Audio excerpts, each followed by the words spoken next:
Hello everybody, Jennifer Maker here. It's a beautiful day to make a lovely pop-up flower bouquet to send to someone special.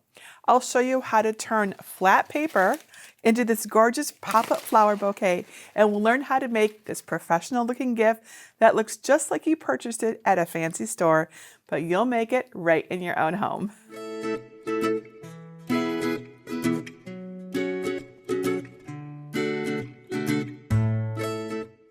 Creating 3D paper crafts can feel pretty intimidating, I know, but with the right materials, tools, and a little perseverance, you can make just about anything you want.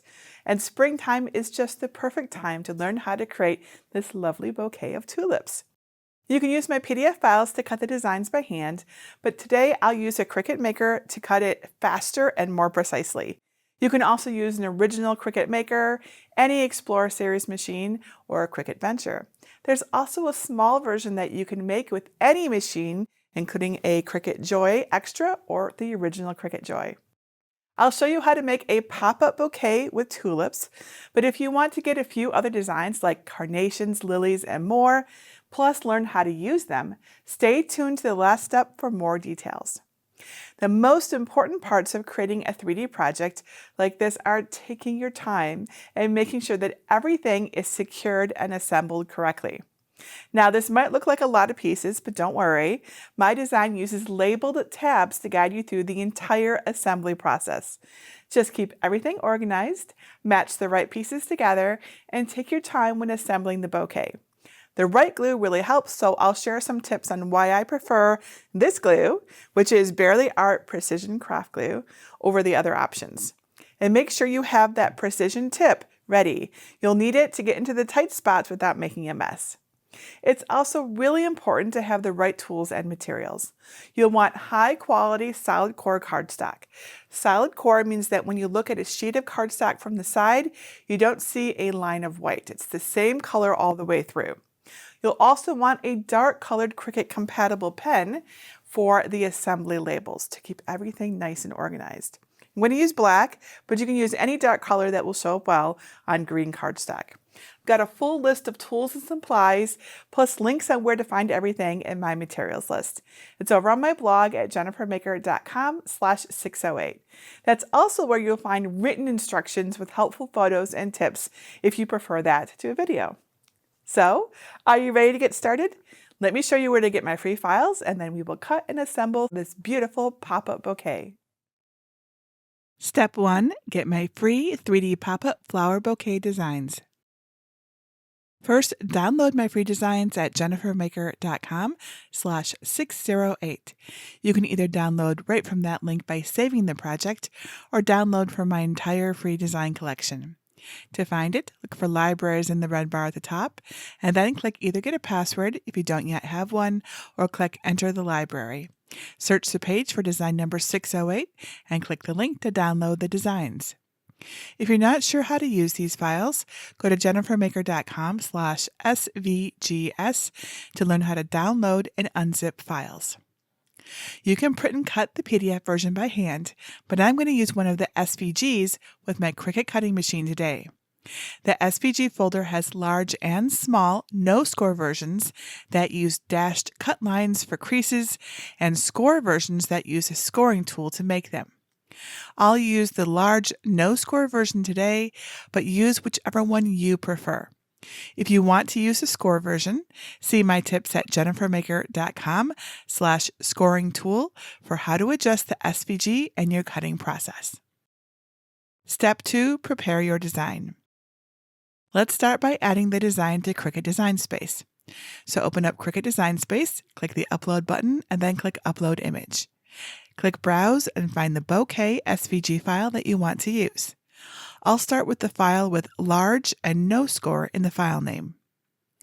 Once you've selected the best design for you, click Upload and then select the new design under Recent Uploads and click Add to Canvas. Click the minus sign icon to zoom out so you can see everything on the canvas.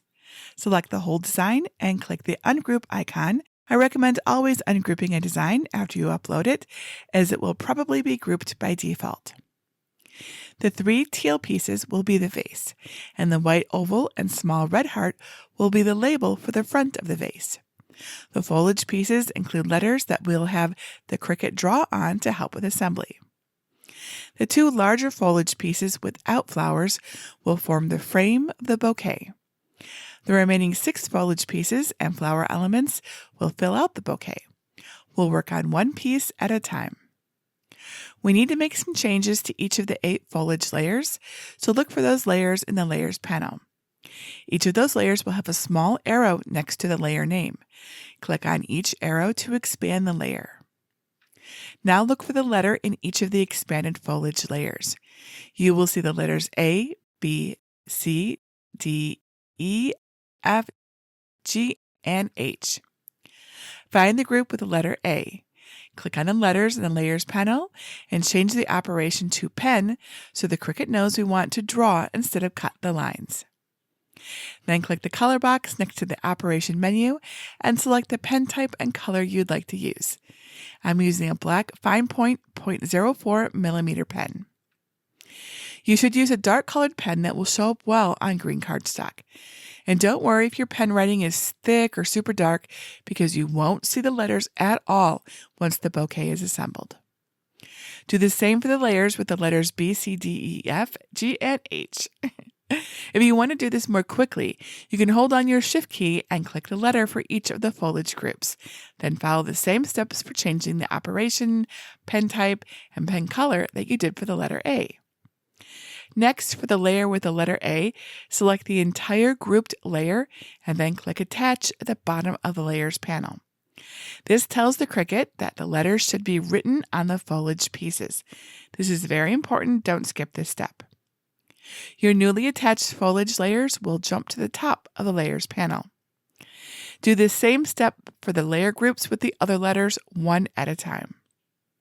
Now the Cricut knows to use a pen to mark a letter on each of the foliage pieces. This will help us keep track of everything during the assembly process. If you want to change any of the flower colors, you can do this by selecting them on the canvas and then using the color box next to the operation menu at the top to pick a new color option. But I want to keep my colors as they are, so I'm going to click the undo arrow to change it all back. The bouquet pieces are now ready to cut. Choose your Cricut machine from the drop-down menu in the top right corner of the screen. I'm using my Cricut Maker 3 cutting machine in this video. And then click Make. On the Prepare screen, you should have 13 mats if you're using the same colors as me, but you might have more or less if you changed any colors. Make sure you don't have any white mats showing with just writing on them. If you do, that means you forgot to attach a letter to its corresponding foliage piece. If this happens, just go back to the canvas and attach it. On each mat, change the material size to match your cardstock. I'm using 12-inch by 12-inch cardstock for this project. When you're ready, click on the first mat again so the Cricut starts with that mat. Click the Continue button in the bottom right corner. On the Make screen, you need to choose your material type, so click Browse All Materials. In the window that appears, search for and select the setting that says Medium Cardstock 80 pound and then click Done. Look for the drop-down box next to Pressure and choose More. This tells the Cricut to use a little extra pressure when cutting so that your cuts are nice and clean. All of our mats will use these same settings, so click the Remember Material Settings box to save yourself time in between cuts. Now let's prepare our mats. Look at the screen to see what color cardstock you need for your first mat. Mine is white, so I'll place a matching sheet of cardstock face up on a green standard grip machine mat. If you're using 8.5 by 11-inch cardstock, make sure you place it starting in the top left corner of the grid on the mat. Now roll a brayer across the cardstock to make sure it's adhered really well to the mat. This helps make sure the cardstock stays in place while cutting, which will give you a better cut. And check that your premium fine point blade is clean and in the clamp. Place your first prepared mat in the front of your Cricut and then press the flashing button on your Cricut to load the mat. When the Go button on your Cricut starts flashing, press it and allow your machine to cut the first mat. When your Cricut stops cutting, don't unload the mat right away. Instead, gently lift the corner of the cardstock to make sure the cuts went all the way through. If not, press the Go button again to make another cut pass in the exact same spots.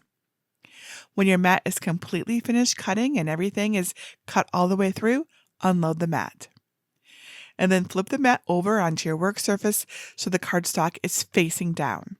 Gently peel the mat away from your cardstock like this. This will help prevent the cardstock from tearing or curling. Repeat these steps for each remaining mat. And when you're prompted to add the Cricut compatible pen, remove the cap and test the pen on some scrap cardstock to make sure it flows. And then put the cap back on so you don't lose it. And then insert the pen into the clamp when prompted. And here are all of the cut pieces for our pop-up flower bouquet. Step 3. Assemble your 3D pop-up bouquet. Assemble the vase. There are 3 pieces for the vase and 2 pieces for the vase label. Fold along the crease lines on each of the 3 vase pieces, finishing with the tabs. To make the creases nice and crisp, you can use your fingernail or a scraper tool to run along each crease. Place the rectangular vase pieces face up with the long tabs to the right and the short tabs at the bottom. Pick up the other rectangle piece and line up the smooth side edge on top of the long tab with glue on it. Press down gently. Now add glue to the outside of the other long tab. Bring the other rectangle's smooth short edge to meet the second glued tab. Make sure that the edges are smooth and press it in place to create a cylinder vase shape. Let the cylinder shape dry while you grab the vase's oval label piece. Fold the label back along the crease lines on each side. Flatten out your cylinder vase shape so that the bottom short tabs are in the center of the back and front. Add glue to the back of the oval label piece. The back is the side with the folded parts pointing toward you. Make sure you put glue on the back of all 3 surfaces. With the glue facing down, center the label vertically on the flattened vase. Then line up the creases of the label and the creases of the vase. Press the label down to adhere it. Now let's finish the label by gluing the little heart cutout onto the center of the label. To finish the vase, we need the bottom.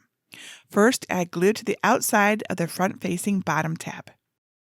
Hold the bottom vase piece so that the crease across the middle is horizontal. Then press the top edge of the piece against the glued tab. Make sure the edge of the octagonal piece is aligned with the tab's crease before the glue dries. Now turn your vase over so that the label side is facing down. Add glue to the face of the last short tab at the bottom. Fold the bottom octagonal piece along the crease so that it looks like a hard taco. Press the lined up edge of the bottom piece against the tab with glue. Let all of the glued pieces dry, then pop your vase open. Your vase is now finished. Assemble the flowers. Let's assemble the flowers next. This is really pretty simple, and once you've assembled one flower, you'll know how to do the rest. You'll need foliage pieces C, D, E, F, G, and H, and all of the flower pieces. Each flower has 2 parts.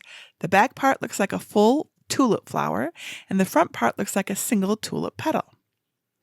Look at each foliage piece to find the flower stems. They're cut straight across the tops and don't look like the rest of the leaf pieces. This is where you'll place tulip flowers, with the larger piece in back and the smaller single petal in front. It doesn't matter which foliage piece and tulip color you start with, but I'll start with C and go by the colors on my Design Space screen. With the back tulip piece face up, add a line of glue from the center bottom to the center middle. The Barely Art Precision Tip helps put the glue just where we need it. Slide the back tulip piece underneath the stem on the foliage so it goes about halfway up the flower, and press down to adhere them. Now pick up the matching single petal tulip piece and add a line of glue down the center of the back. Press the petal glue side down on top of the stem. Make sure the petal is centered and its top ticks up just a little bit above the back tulip piece. The first tulip is done. Repeat these steps to attach all of the tulips to the foliage stems. You can follow the layout in Design Space or mix and match the flowers placement. Add the flowers to the vase. Now we can make the flowers pop. This is when the letters we had the Cricut draw are really helpful. Find foliage pieces A and B. Fold the crease lines on both pieces along the center and next to each tab. Again, you can use a scraper tool or your fingernail to get those creases nice and crisp. Find the left tab of foliage piece B and slot it into the right tab of foliage piece A so the tabs are on the inside. Make sure the slots go together completely so the bottom edges are flush. Slot the two remaining tabs together to form a square foliage piece. Remember to keep the tabs on the inside. If you'd like to make these joints sturdier, gently lift up the cardstock above each tab, add glue to the tab, and then press the cardstock back down. Now some of the tabs are easier to reach from inside the square, and you can press down against your work surface when adhering the layers. I love the Barely Art Precision Tip for gluing small spaces like these tabs. The Precision Tip lets me get into small areas and really apply thin lines of glue when I need to. Don't add any glue to any of the other joints after this because the bouquet won't fold correctly if you do. Now grab finished foliage pieces C, D, E, F, G, and H and stack them in alphabetical order, with C on the top and H on the bottom. That's the order we're going to assemble them in. Lower piece C onto the foliage square so its two slits slide into the middle space between the leaves. Make sure that the bottom of foliage piece C goes all the way to the bottom of the slots in the foliage square. You can pick your foliage square up and look at the bottom side to check. Turn the foliage square so that the tulip on piece C is facing you.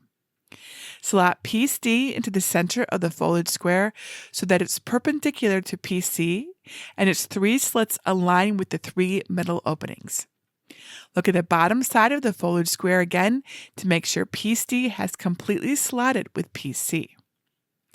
With the tulip on piece C still facing you, lower piece E in front of piece C and align its three slits with the three openings on pieces A, D, and B.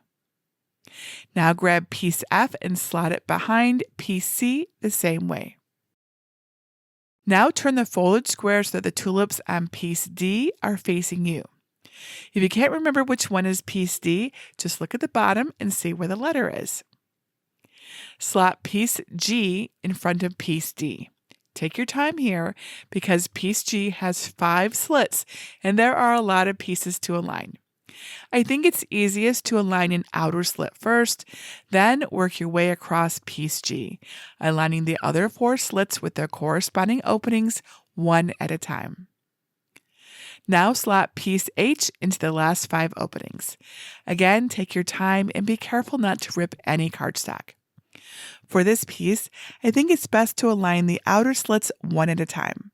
Make sure the flowers aren't in the way, and then slide the middle slits into place. Pick up your assembled foliage square and look at it from the bottom. If everything is assembled correctly, the bottom should look like a grid with 16 squares.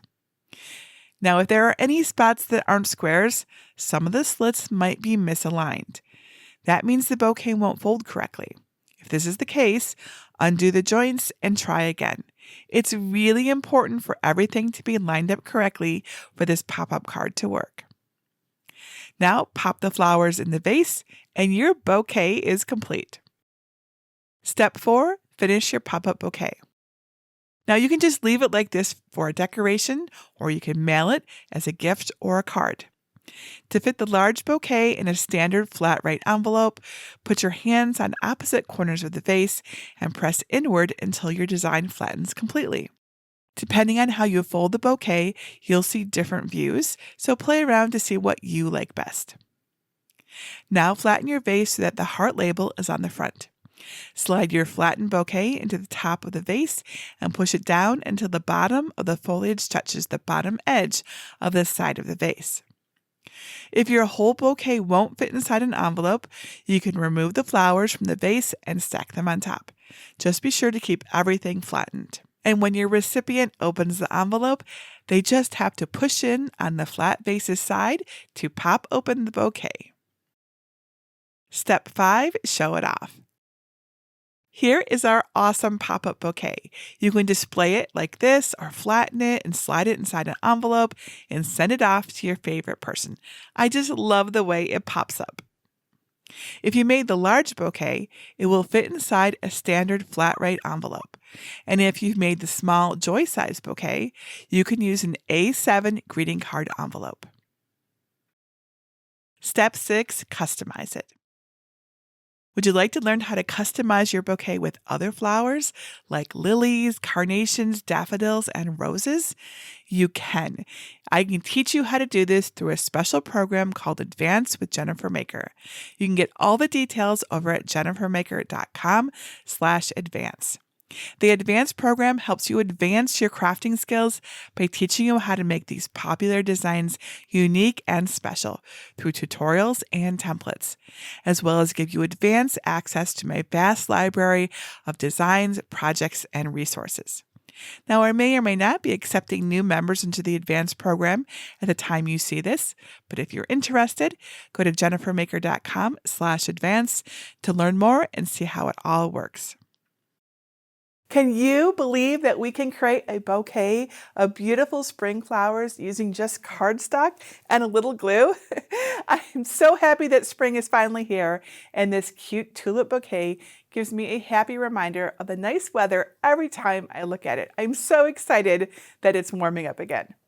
Plus, I like that you can customize the vase by using pattern cardstock or use cardstock colors that match your decor to cut your tulip pieces. Or if you want to learn how to create and assemble the other flowers for this bouquet, go to jennifermaker.com/advance to learn more about the Advance with Jennifer Maker program. Are you a crafter at heart? And are you in need of a Cricut cutting machine to make your crafting dreams come true? I do a regular giveaway over on my blog at jennifermaker.com/Cricut giveaway. Get all the details and enter for your chance to win your very own cutting machine. And please let me know if I have any questions that you think I can help you with. Just leave your question below this video or come over to our Cricut Crafters group at jennifermaker.com/Cricut Crafters. It's a great place to ask questions. And that's it for today. Until next time, this is Jennifer Maker reminding you to craft a life you love.